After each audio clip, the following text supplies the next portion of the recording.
Então, o que eu vou falar hoje é com relação a diabetes mellitus, ou açúcar no sangue. Eu sou o Dr. Hugo Roberto Lisboa, sou médico endocrinologista.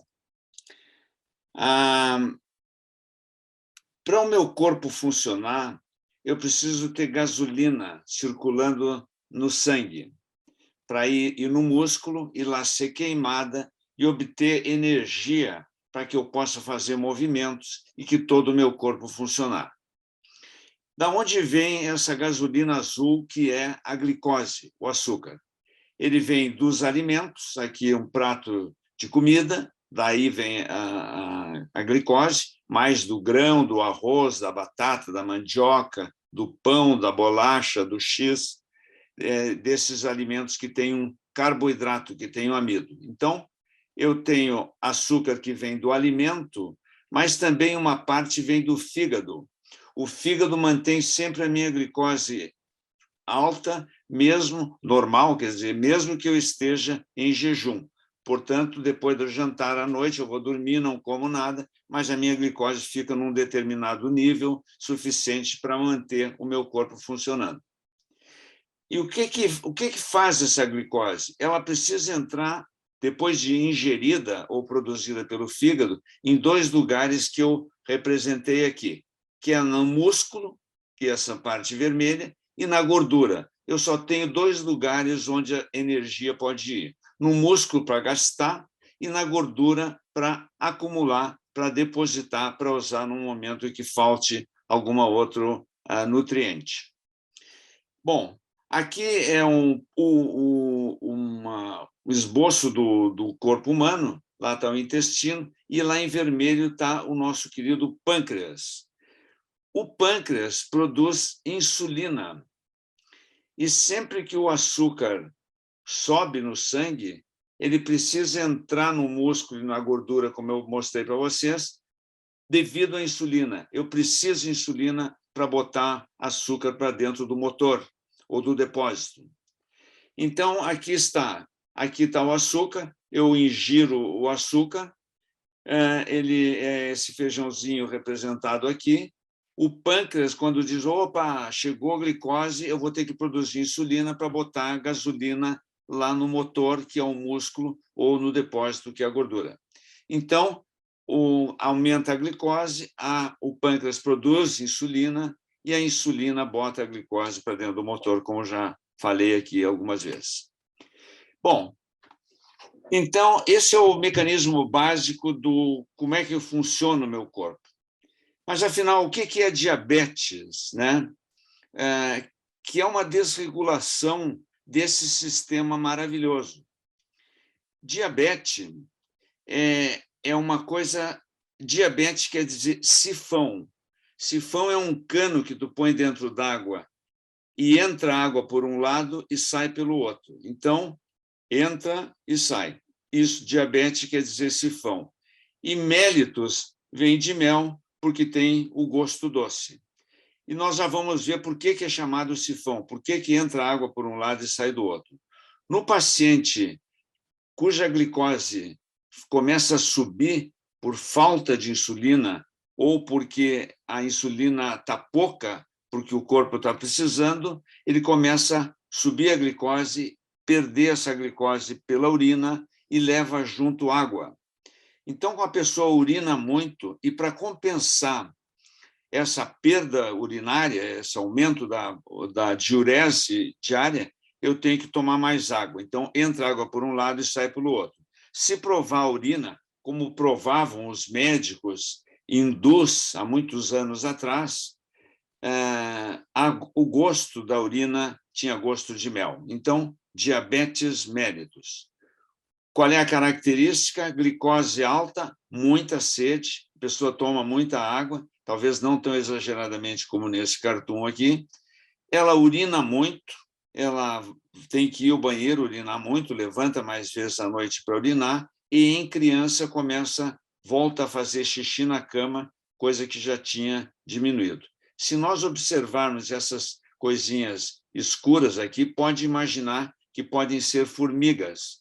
O indivíduo com diabetes tem glicose alta e muita glicose na urina, se ele urinar no chão, ele vai atrair formigas para aquela urina doce.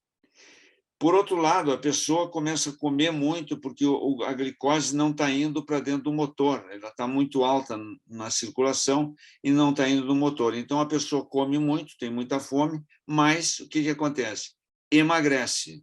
Por quê? Porque eu estou perdendo todas as minhas calorias via glicose pela urina. Então, poliúria, polidipsia, polifagia e emagrecimento é os termos médicos para descrever esses fenômenos clínicos que eu acabo de mostrar para vocês. Nós temos, então, para entrar agora no tipo de diabetes, dois tipos, o diabetes do tipo 1 e do diabetes do tipo 2. Do tipo 1 dá mais em crianças e o tipo 2 dá mais em pessoas já de idade, com mais de 35 anos, e geralmente associado ao ganho de peso e ao ganho de peso predominantemente na barriga. Gordura na barriga é um sinal de perigo, é um sinal de alerta, barrigudo é um sinal de alerta para desenvolvimento de diabetes do tipo 2, a mais frequente, 90% dos casos.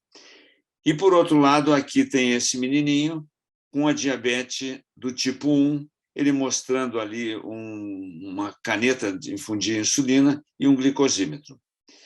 Bom, o que acontece com o diabetes tipo 1? O diabetes tipo 1, o sistema de defesa do nosso corpo, que tem que estar brigando com vírus, com fungo, com protozoários, com Covid, com sarampo, com outras coisas, começa a achar que a célula da produtora de glicose não é dele e começa a produzir anticorpos contra a célula produtora de insulina.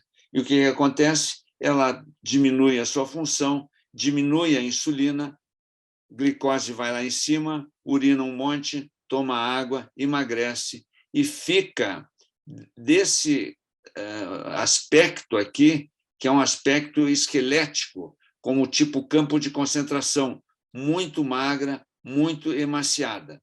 Esse indivíduo, Leonard Thompson, esse aqui, ele foi o primeiro que recebeu insulina há 100 anos atrás.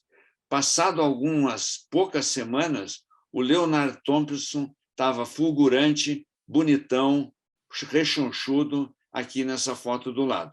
E aqui, o primeiro homem que recebeu insulina na história da humanidade, aí com 37 anos, muito bem,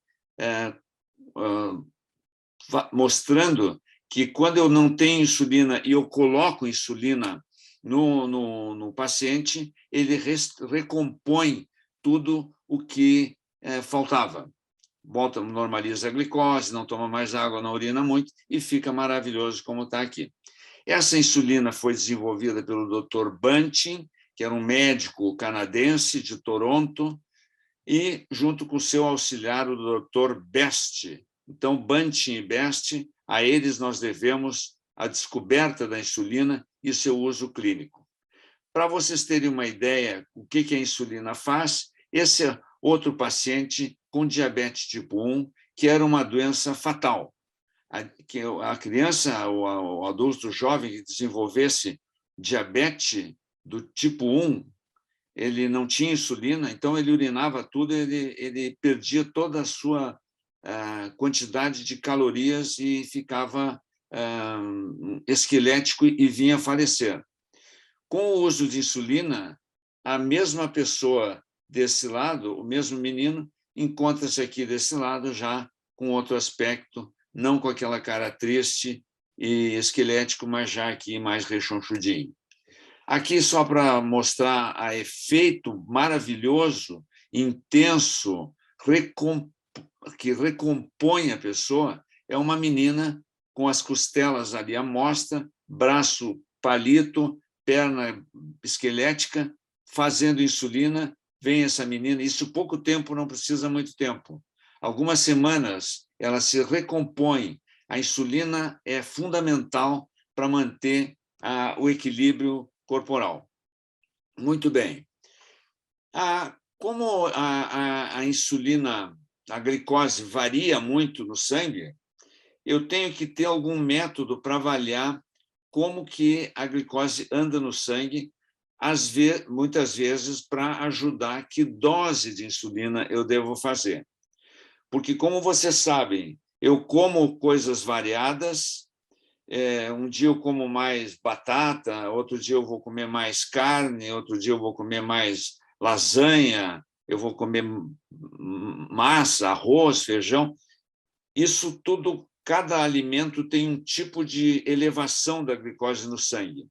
Então, eu preciso controlar, vendo como é que anda a glicose no sangue, para poder regular que dose de insulina eu preciso fazer. Existem, então, insulinas de longa duração, que ficam 24 horas funcionando, inclusive funcionando na hora que o fígado está no comando, que é à noite. À noite eu não como, mas a minha glicose está normal. Quem tem diabetes, eu preciso ter glicose de noite, insulininha de noite, para chegar de manhã numa boa. Então, e durante o dia, eu preciso eventualmente fazer alguns testes, através de uma gota de sangue, vai ter um filminho para vocês verem. Aqui é um sensor que vê a glicose embaixo da pele, que eu coloquei e fiquei 14 dias, eu não tenho diabetes no momento, fiquei 14 dias para avaliar o que subia a glicose e o que não subia. Coca, todos os refrigerantes sobem um monte, o suco de laranja sobe um monte, o pão branco, o arroz, a batata, a mandioca, o nhoque, o cleso, o capelete, o talharim, o canelone, todas as onde tem massa, sobe a glicose no sangue. Isso foi uma experiência viva que me ensinou muito para recomendar para os pacientes que tenham cuidado ao comer essa ou aquele tipo de alimento, pois vai subir o açúcar no sangue em demasia. Bom, estando eu com os dados da glicose comigo, eu decido o que eu preciso fazer, quantas unidades de insulina eu preciso fazer para baixar aquela glicose. Então, isso a gente vai aprendendo com o tempo. O médico endocrinologista, como eu, ajuda a decidirmos qual tipo de dose para baixar quanto e que hora. Então, existem seringuinhas, né? Essas seringuinhas são extremamente confortáveis, para 30, para 50 e para 100 unidades, era o que foi mais usado até um tempo, mas, mais recentemente, existem canetas, e elas são doadas pelo nosso Sistema Único de Saúde, gratuitamente, onde a pessoa rodando esse mecanismo preto aqui atrás, ela vai conseguir botar a dose de insulina que você quer fazer naquele determinado momento. Uma agulhinha microscópica de 4 milímetros atravessa a pele praticamente indolor e tu pode injetar a dose de insulina que combinou com o seu médico ou que, através do teste que fez e do que vai comer, calcula a dose de insulina que vai fazer para baixar aquele açúcar.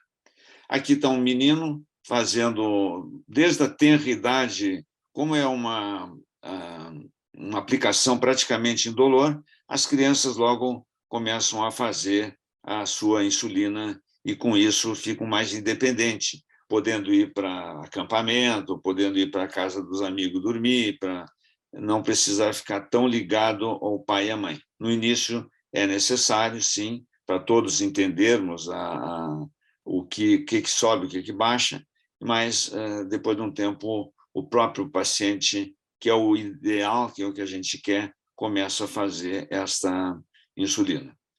Agora, mais modernamente, existem as bombas de infusão de insulina, que vocês estão vendo aqui, grudada na bainha da calça, no cós da calça, e que tem um reservatório de insulina aqui dentro, e tem aqui um caninho, que é um catéter, e esse catéter é colocado dentro da pele. É uma aplicação também simples, feita em casa, pelo paciente ou pelos familiares, e ele regula no seu sensor, no seu mecanismo de regulagem, quanto de insulina ele quer que seja injetado por minuto ou por hora.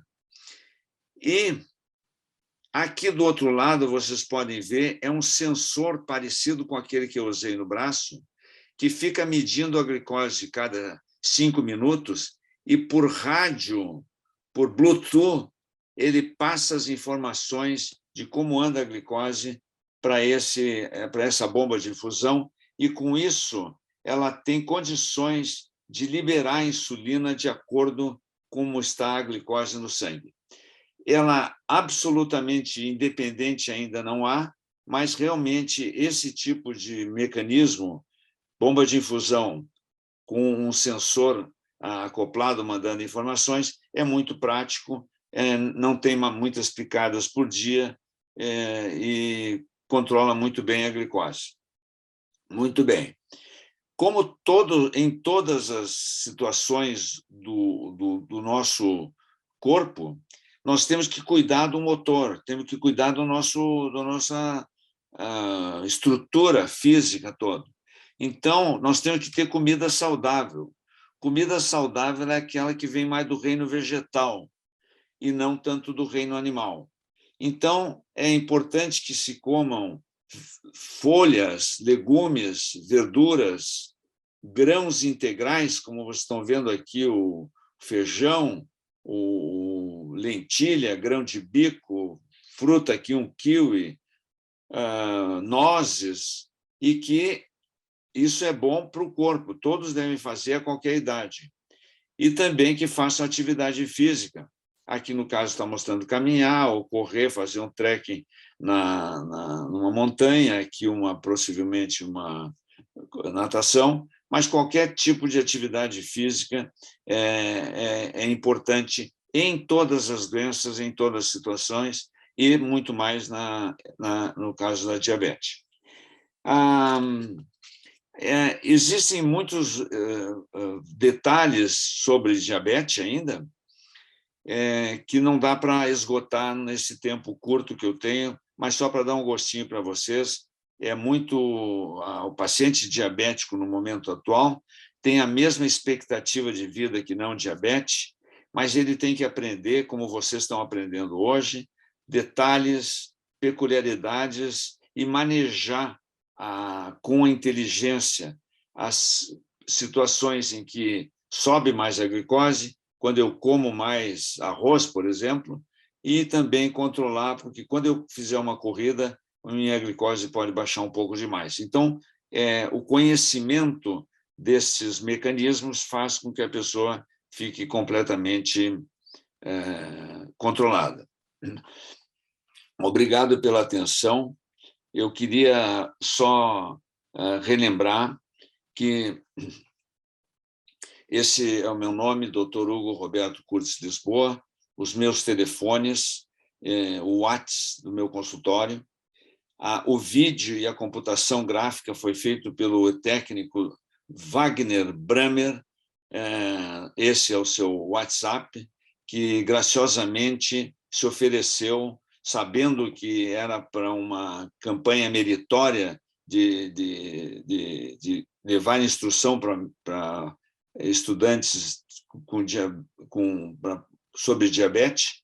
Ele não cobrou nada, e isso foi uma coisa muito legal. Bom, essas manifestações de ensino, como hoje, elas têm a ver com o acampamento da criança com diabetes. Esse é